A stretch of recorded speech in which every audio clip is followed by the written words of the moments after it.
I'd been my childhood sweetheart's lapdog since we were kids. But after he was rejected again by the poor student he confessed to, not only was I not sad, but I even started dating the school's top student, an ice-cold academic.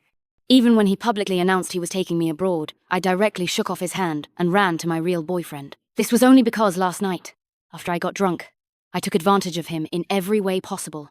And this old-fashioned boyfriend actually sent me a message threatening to tell my parents and accuse me of abandoning him. After the college entrance exam, my childhood friend confessed to the scholarship student again and was rejected. Everyone present gasped. But instead of getting angry, he looked relaxed. Anyway, I was going to study abroad with Isabel, so it's a good time to settle down now that I'm tired of playing around. Everyone suddenly understood and congratulated me on getting what I wanted. After all, I had been his devoted admirer since childhood, and I should have been overjoyed to receive this promise. I was indeed on the verge of tears. Just now, my childhood friend's most hated rival sent a message. You got drunk last night and took advantage of me all over. And today, you're going abroad with him. Are you playing with me? It seems necessary to visit your parents to discuss your abandonment. I almost forgot. This person is a bit old-fashioned. My mother has a saying that is widely circulated among high society ladies. Good men are not readily available. You have to catch your husband young. She and my father were childhood sweethearts. From a young age, she recognized his good looks and ambition and pursued him relentlessly. In the end, my father became a self-made millionaire. His career soared, and he gave my mother a wedding of the century. The various movable and immovable properties under their names were countless.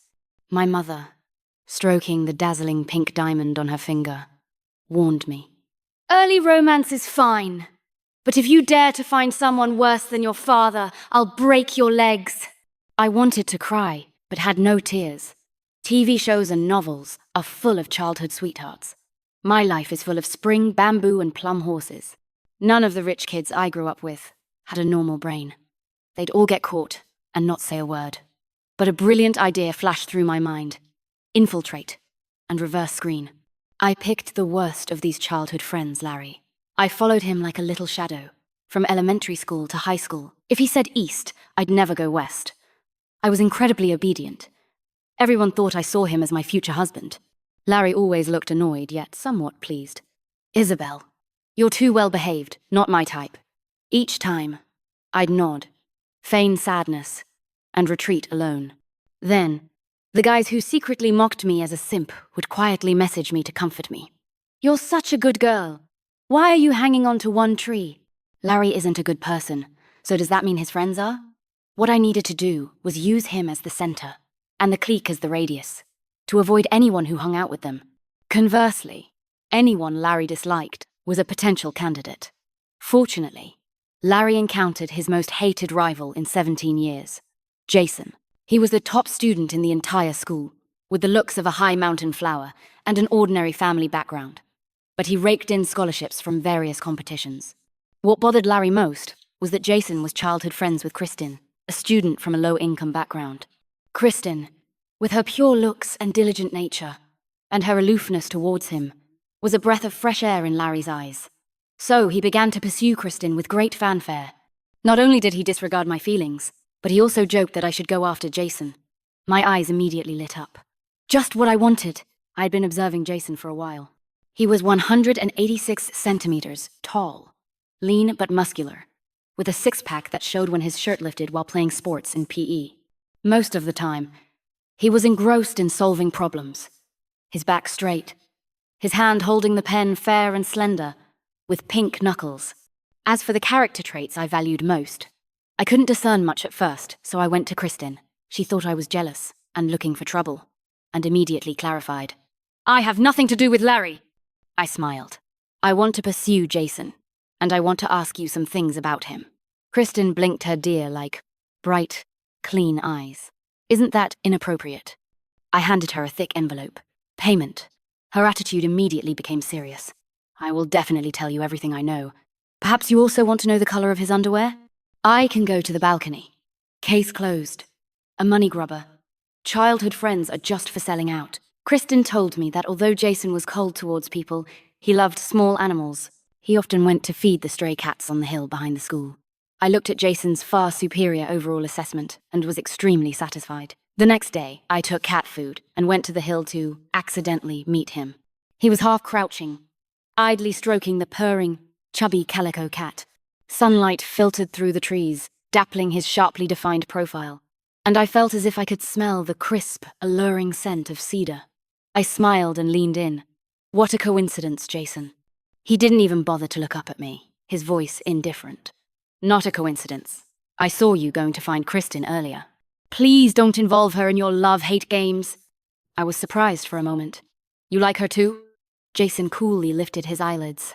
Then your liking is truly shallow. Far from being angry, I was even more pleased. The harder someone is to approach, the more serious they are about relationships.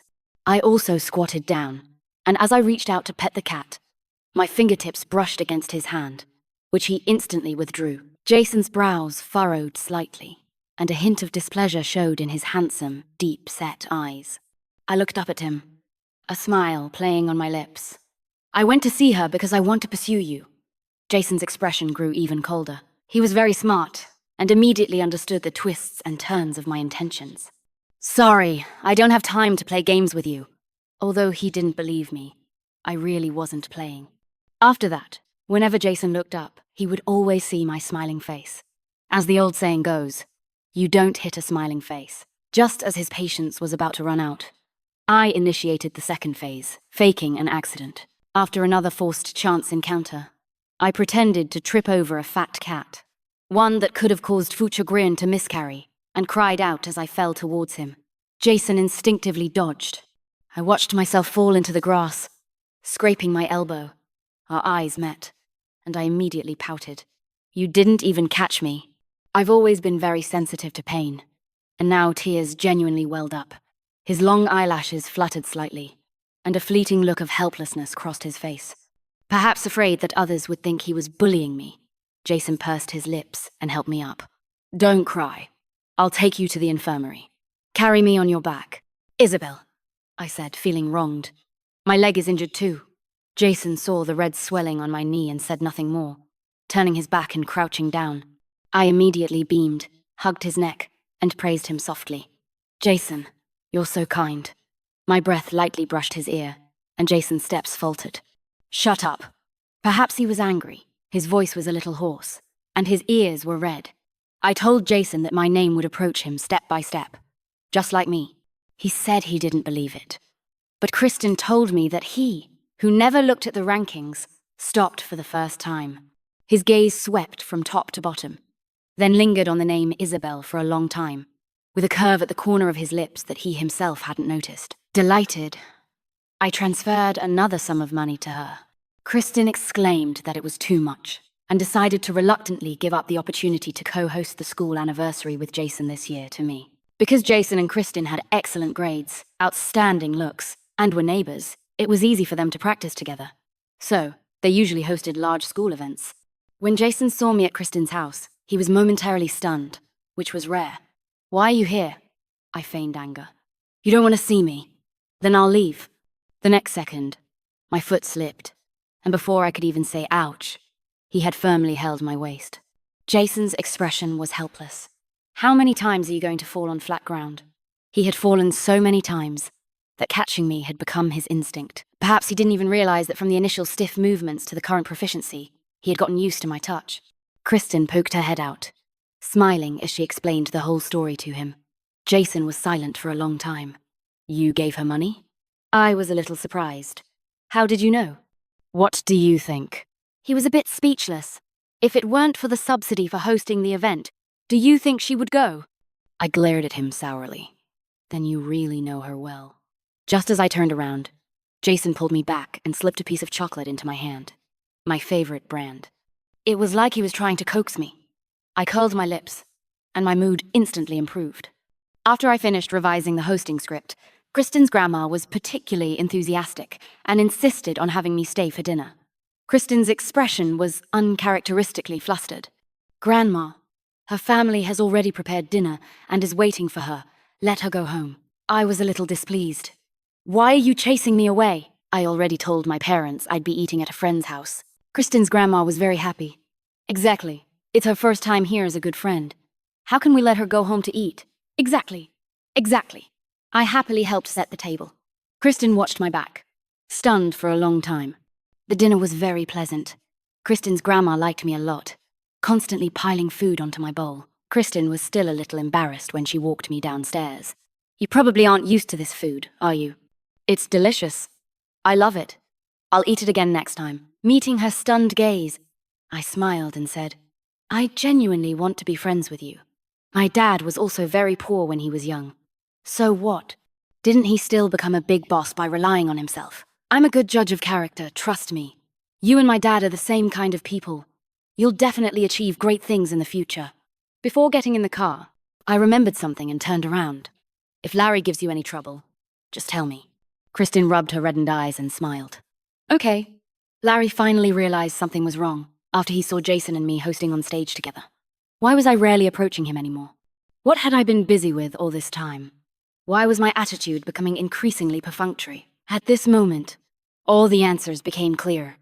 Throughout the entire event, that intense gaze almost burned through me. After the event, just as I was about to remove my makeup, Larry dragged me into a corner. Isabel, what's your relationship with Jason? My temper flared, and I was about to curse him but stopped myself. Larry's family planned to send him abroad for studies after the college entrance exam. If I provoked him now, who knows what kind of trouble he would cause. And then if he went crazy and latched onto me, I'd be stuck. So I decided to stabilize him first. I looked up, resuming my usual soft-spoken manner. You told me to go after Jason, didn't you remember? A slight sound came from the doorway. The door had been blown open, a crack by the wind. When did I tell you to? He stopped, remembering. A surge of anger was forcibly suppressed back into his chest, unable to be released or held back.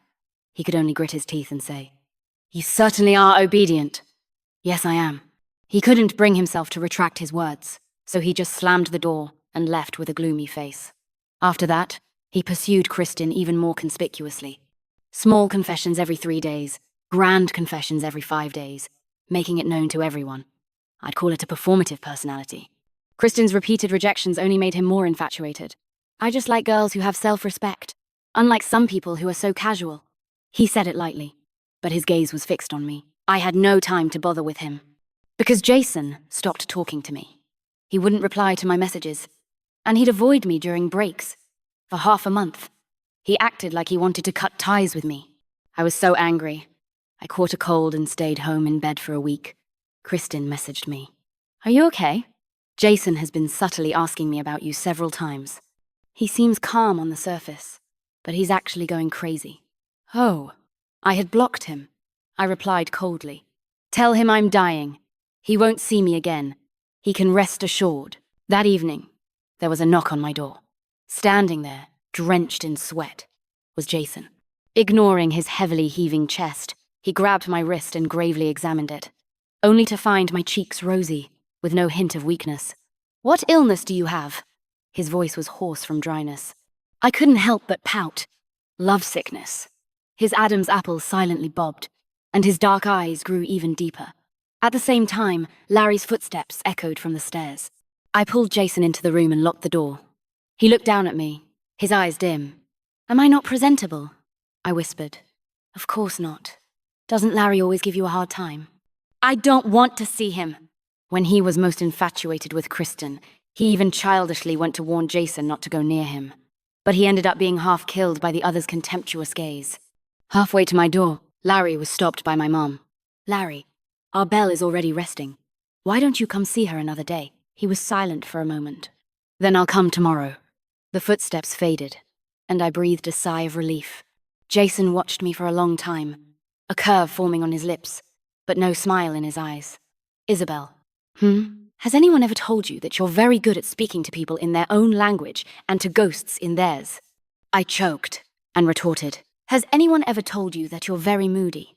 One day you're fine, the next you ignore people, and now you're acting all accusatory. Jason knew he was in the wrong. His Adam's apple bobbed slightly, and he quickly shifted his gaze and topic. Did you take the photos on your wall yourself?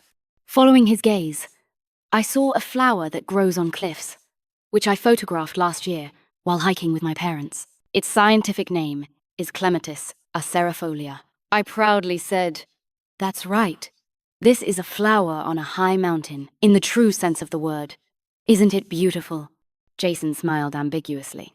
"I thought you would pick it to keep as a souvenir. This is a national second-class protected plant. Do you think I'm ignorant of the law?" I glared at him, always feeling that he was being a bit sarcastic today. So I also hinted, beautiful flowers should grow freely, to be admired from afar but not picked. But people are different. My tone was serious and earnest. "Jason, I've given you a chance. If you're tired of my pursuit, you can take this opportunity to stay away from me. But you came to find me. Doesn't that mean you're worried about me? You don't dislike my closeness, and you even have a little bit—" Jason pulled me into his arms as if admitting defeat, his hoarse voice tinged with helplessness. "Yes, I like you." I opened my eyes wide, feeling my heart rate gradually accelerate. The air was silent for a long time. I said aggrievedly, "Then why have you been ignoring me all this time?" Jason apologized readily. "I figured something out." "What?" He sighed, then lightly kissed my forehead. "Isabel, I gave you a chance too. From now on, you don't have a choice." After Jason left, I was still a bit dazed. So, he caught me? This is my first relationship. I have no experience. It's all his fault. His faint scent of soap is so intoxicating. I just want to kiss him. But he burned his bridges, seriously telling me to focus on preparing for the college entrance exam. How awful. My mum pushed the door open, her smile meaningful. "That boy is really worried about you. He ran all the way here." My eyes were full of anticipation. "So, are you and Dad satisfied?" My mum pinched my face, her tone proud. "You truly are my daughter. Your taste is just like mine. He's clearly a good kid, excellent in both character and academics. Polite and humble, yet not subservient. Your dad chatted with him downstairs for a bit and said he handles people and situations with composure and grace. Couldn't find any fault. You two should just date properly now. We'll talk about the future later. If he dares to bully you, your mum and dad aren't pushovers." I threw myself into her arms, acting spoiled and affectionate. "So lucky to be your daughter. It's our luck, your dad's and mine, that such a beautiful and intelligent you chose to be born to us as our daughter." Cough, cough. My dad knocked on the door, his tone flat, but unable to hide his smile. "Stop with the mutual flattery. Come down and have some late-night snacks." We exchanged smiles and agreed. Back at school, it was still intense revision. Jason and Kristen helped me identify and fill in gaps, and my grades improved rapidly. This left Larry and his cronies dumbfounded. But they didn't consider that my parents were both high achievers. How stupid could I be? I had deliberately scored in the middle before, just not wanting to break Larry's impression of me. After all, he easily falls for people's appearances, see? As soon as my grades went up, he was annoyed. "You're really working hard to chase Jason, aren't you? Are you actually planning to stay in the country and go to college with him?" I retorted. "Why not?" Larry's face instantly darkened. "Isabel, you immediately cut ties with him." I smiled at him. "Sorry, can't do it." He was incredulous, clearly not expecting me to refuse, and gritted his teeth, enunciating each word stiffly. "Very well, you'd better not regret it." He declared he was breaking off our friendship and had his clique isolate me. I was so happy I couldn't sleep all night. I was just looking for an excuse to cut ties with this group. But Kristen was miserable. Larry said he would pursue her until she agreed. Many classmates were betting on how many times he would confess before he stopped. Kristen was also so angry she couldn't sleep all night. I transferred her some money for emotional damages. Her expression instantly changed. Another beautiful day. Good night. The ordinary yet busy days passed one by one. Amidst the cicada chirps of midsummer, the college entrance exam finally ended. After leaving the exam hall, I spotted Jason in the crowd immediately. He was uncharacteristically nervous, his Adam's apple bobbing slightly. "How did it go?" I said, feigning profundity. "You'll only know once you fulfill your boyfriend duties." Jason was truly awful. He'd urge me to study every day like a programmed robot, yet offer no perks, so conservative and old-fashioned. He even uttered parental buzzkills like, "You study for yourself." I was displeased. Jason resigned. Promised I could do anything I wanted after the college entrance exam. He always kept his word. At that moment, he handed me the flowers he had pre-ordered and calmly took my hand amidst the shocked stares of the crowd. I was even more shocked. This is right outside the school gate. Aren't you afraid of a bad impression? The college entrance exam is over, so it's not puppy love anymore. Then how about a kiss? Jason actually obediently lowered his head, and my eyes widened in shock. I immediately covered his mouth. There are so many people! My face was uncharacteristically flushed. Besides, how could a first kiss be so casual? Jason seemed to have awakened some kind of trait, and he watched my blushing face with great interest. He even seriously suggested, "Then shall we go somewhere private?" Good idea! That night, I took him to my house. My parents had organized a small celebration for me. They invited Jason, Kristen, and a few good friends I had reverse-filtered over time.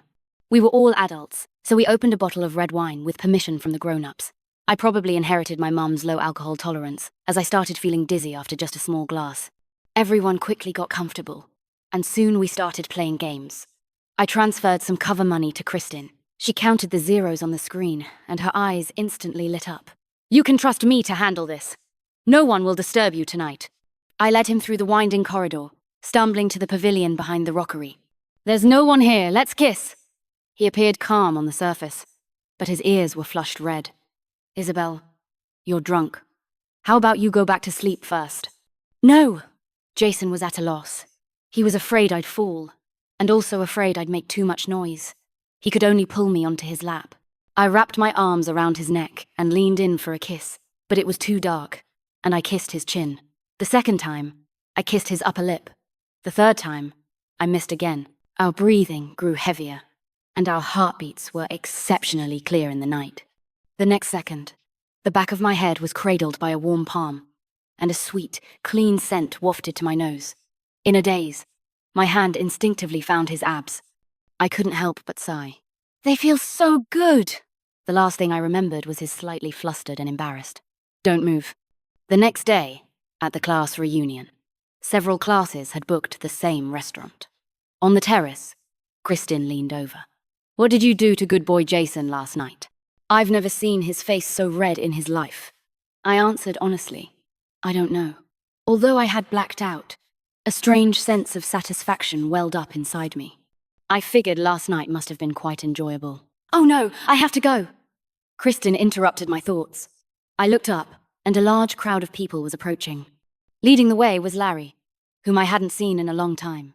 Someone excitedly pulled out their phone to record. Here he comes, witnessing Larry's 99th confession. Guys, do you think he'll succeed this time? 99 times? And an interactive segment? So close to being a god, yet so far from being human. Kristen skillfully ignored him, quickly walking away. Larry, in a very formulaic manner, stopped her, and insincerely said, Hey, will you be with me? Kristen, get lost. Larry actually smiled and moved aside. Those present gasped, thinking he had gone mad with anger. But Larry's expression was relaxed, and he said nonchalantly, Anyway, I was going abroad with Isabel, so it's a good time to settle down after getting tired of playing around. After their initial surprise, his buddies showed expressions of sudden realization and congratulated me on getting what I wanted. Even though photos of Jason and me holding hands at the school gate had spread everywhere, they still thought I was just trying to annoy Larry. After all, I had been his lapdog since childhood. How could I really be with someone else? Now that I had finally received Larry's promise to settle down, I should be crying with joy, right? Suddenly, many eyes fell on me at once. I was indeed on the verge of tears. Just now, Jason had sent a message. You took advantage of me all over when you were drunk last night, and today you're going abroad with him. Playing me? It seems necessary to visit your parents to discuss your abandonment issues. I almost forgot. This guy is a bit old-fashioned. He really would complain to my parents. Seeing me like this, Larry's expression softened a bit, but he still couldn't bring himself to be nice. All right. After you come abroad with me, you need to be obedient and stop throwing tantrums, understand? If you keep making me angry like this, be careful, I really won't talk to you. I looked up through the noisy crowd and met the cold, sharp gaze of Jason, who was leaning against the archway. Larry frowned, a little displeased by my disregard. Hey, Isabel, I'm talking to you. I impatiently pushed him away. Get lost, you're blocking my dear boyfriend, understand? Amidst a clamor, Larry stared blankly as I walked towards Jason. he mumbled. Boyfriend? I didn't intend to respond, but then he broke down and shouted from behind me. Does he know that you only got close to him so I could pursue Kristen? Jason's expression didn't change at all. He even provocatively curled his lips, as if to say, so what? I turned around expressionlessly. Larry, you're so full of yourself that I want to suggest you get your head examined. Is it possible that he's a completely different person from you, which is why I like him? He froze, and then, realizing something, his face instantly turned pale. He stared blankly at the sight of me pulling Jason away, unable to utter a single word. In the corner, 2 people were whispering. Bro, what did Isabel mean by that? It means she would never like Brother Larry. Hey, just talk. Why are you pulling at me? Clatter. Everyone looked back. There was a half-human-sized clown decoration nearby. The person chuckled. Sorry. The red nose fell off. A dead silence fell over the scene. Ever since we left, Jason hadn't said a word. I tentatively asked, You don't really think Larry and I ganged up on you, do you? He stopped, squeezing my hand a little harder. On the alumni day, I overheard your conversation in the locker room. You said he told you to pursue me. I thought back carefully. So that's why you're angry and ignoring me. He didn't speak, tacitly agreeing. I sighed and honestly explained. I just said that casually because I was afraid he'd pester me and affect my college entrance exam. You saw it. He doesn't understand reason. The more you refuse him, the more persistent he gets. A wise man doesn't stand under a crumbling wall. Now that the exam is over, there's no need to worry about him. Jason's dark eyes fixed on me. So you weren't planning to go abroad with him? Of course not. Fearing he wouldn't believe me, I even pulled out my phone and showed him the chat page. I've blocked him. Feel free to check. Jason took it. And the more he looked, the darker his face became. I started sweating. They're all just friends, sending me good wishes for the college entrance exam. These were all high-quality connections I'd gained over the years by associating with Larry. For anyone who didn't get along with the clique, I would always privately get to know them first. If someone was struggling financially, I'd help them out. If someone was being bullied at school, I'd lend a hand. If someone was having mental health issues, I'd offer guidance. Unbeknownst to me, I had accumulated many sustainable friends. It was foreseeable that they would shine in various industries and have boundless futures. Jason scoffed. Then what did you put as my note? Guiltily, I scrolled to the top. Perfect score, heart-throb guest. He slowly relaxed his brows, and just as a smile began to form on his lips, it froze again the next second. A new message popped up. Isabel, do you plan on dating after you go to college? You have quite a few admirers. Jason's face was tense as he turned off my phone screen. I gently shook his hand. Are you angry? It's perfectly normal for someone to like you. I won't be angry. Then where are we going now? I saw him hail a taxi. Jason skillfully intertwined his fingers with mine. I'm officially visiting as your boyfriend. First, we'll go to your house, then to mine. It's come to this. You should give me a title. So what exactly did I do last night? After I posted a photo of Jason, a few good friends, and me on WeChat Moments, they finally realized. It turns out, I really only used Larry as a filter, and all the friends I made had a grudge against him. While I was planning my graduation trip, Larry suddenly burst into my house with red eyes and a cut on his forehead, probably from being beaten by his dad. Isabel, have you ever liked me? The bodyguard was about to step forward. I waved my hand, smiling playfully. Who do you think would be so foolish as to like someone who pulled girls' pigtails and gave classmates nicknames when they were little, and then bullied classmates and acted recklessly because of their family's money when they grew up? Larry's eyes were almost tearing up, his tone urgent and heavy. But I've never treated you like that, I scoffed. You wish, but do you dare? It wasn't that he hadn't tested my limits. In junior high, I helped a classmate he was bullying, and he locked me in the school's sports equipment room to reflect. The next day, his dad broke 3 of his ribs. After that, Larry understood that he was never in control, but I continued to interact with him as if nothing had happened. Gradually, Larry developed the misconception that I couldn't live without him. It didn't matter. I didn't care what he thought. I only focused on the tangible benefits he brought. Larry's constitution, in my opinion, was like a cannon fodder villain in a novel. Anyone he disliked would surely become a successful protagonist later on, the kind even my parents would praise. It was truly surprising. Larry couldn't see any trace of insincerity on my face, and he finally lowered his head. seemingly so distressed that he couldn't even stand up straight. "I'm sorry, but I really like you, and I never thought we'd break up." His once arrogant face now only held humble pleas. "Give me another chance. I'll change everything. Let's go abroad and start over, okay?" He tried to take my hand, but was held back and dragged away by bodyguards. I always said that feeling this good about oneself was a sickness. He even still thought I would agree to go abroad with him. Hopeless. I performed exceptionally well and barely got into B University. It's very close to a university, where Jason and Kristen applied, just across the street. I heard Larry didn't want to go abroad, but his father tied him up and sent him out of the country, even taking his passport. Without my connection, he's dissatisfied with his good-for-nothing son in every way. It seems he's considering permanently abandoning Larry abroad and starting over with a new account. He's really in a bad way. However, I'm also in a bad way. University isn't as easy as the teachers made it out to be. Not only do I have to deal with a packed schedule of coursework, but I also have to intern in various departments of the company in my spare time. After all, I'm the only one inheriting such a huge family business. I'm practically spinning like a top. After work, a handsome male colleague stopped me. "Isabel, do you have any plans after work?" His face was slightly red, and he stood awkwardly in front of me. I smoothly replied, "My boyfriend is picking me up for dinner." Most people would have tactfully left at this point, but he continued to follow me into the elevator. "Is your boyfriend also from B University?" He smiled shyly. "You're so outstanding. I want to see what kind of guy is worthy of you." Ding! The elevator doors opened, and Jason was standing outside. A simple black shirt and trousers, yet they accentuated his tall and slender figure. His brow, lightly furrowed from exhaustion after a long day, smoothed out the moment he saw me. He skillfully caught me. The male colleague who had just said he wanted to get to know Jason now awkwardly smiled, made an excuse, and quickly left. Jason looked down at me. "How many people have tried to poach you now? From freshman year to senior year, I've lost count. I'm used to it. Do you think I'd give them a chance to pry? Don't worry.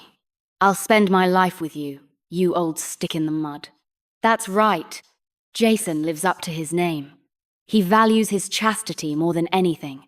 Every time things get passionate, he endures the urge to explode and insists on taking a cold shower. He even locks the door, afraid of what I might do to him. As the evening breeze blew, I comfortably lay on his back, feeling drowsy, in a daze. A sudden thought struck me. "Jason, do you want to see a doctor?" "Don't worry, I really won't laugh at you." He paused, and after a long moment, a laugh seemed to squeeze out of his chest. "Isabel, I've secured Series A funding." I struggled to open my eyes, and, as a reward, hugged his face and kissed him several times. Wow, that's amazing. Jason had teamed up with a few like-minded classmates to start a company focused on the research and development of large AI models. It developed rapidly, achieving its current success in just 1 year. "But don't change the subject. I'm thinking about your health," he hummed. "I'll go see a doctor." "That's good." I fell asleep peacefully. "Wake up, Miss Bell!" The curtains were suddenly pulled open, hearing the familiar voice. I struggled to open my eyes. "Kristen? Weren't you studying abroad? Why are you suddenly back?" Her skin was a bit tanner, but she looked more confident and composed. "The food abroad is terrible. I really missed our shopping and dining days together." That was convincing. She pulled me out of bed and even arranged for a special stylist to come and get me ready. Looking at myself in the mirror, meticulously styled down to every strand of hair, I quickly sobered up. A faint premonition began to form in my mind, until Kristen led me to a dreamily and romantically decorated beach. At sunset, the pink and orange hues of the evening glow were almost unreal in their beauty. The sea breeze was gentle as Jason slowly walked towards me. He knelt on one knee. "Isabel, are you ready to spend the rest of your life with me?" Inside the ring box was an engagement diamond ring he had designed himself. It was shaped like a Q, unique to me. Jason thought he had kept it a secret. I had known for a long time. Just as I had known for a long time that he would be my lifelong partner. My choices have never been wrong. Ready to spend the rest of my life with him? "Of course," I answered without hesitation. We embraced at sunset. Both our parents looked relieved, and the cheers and blessings of friends and family filled our ears. There was no happier moment than this. Or rather, there was. The old-fashioned man had finally opened up and actually moved into my room on his own initiative. I clung to him like an octopus. "Mr. Jason, do you understand what it means for a lamb to enter a tiger's den? Do you think I'll let you off tonight?" He closed his eyes, curved his lips, and slightly raised his chin. "Come on." I suspiciously probed his waist, which was firm and strong from years of exercise. Jason's Adam's apple bobbed, and veins appeared on his arms. Something was wrong. Even though he was stimulated like this, he didn't stop me even once this time. I swallowed, feeling inexplicably nervous. After all, I was just putting on a show. Just then, Kristen sent the photos taken at the proposal ceremony. I flipped over and got out of bed, saying seriously, "I'm going to pick photos to post on WeChat Moments. You rest first." Jason was completely off today.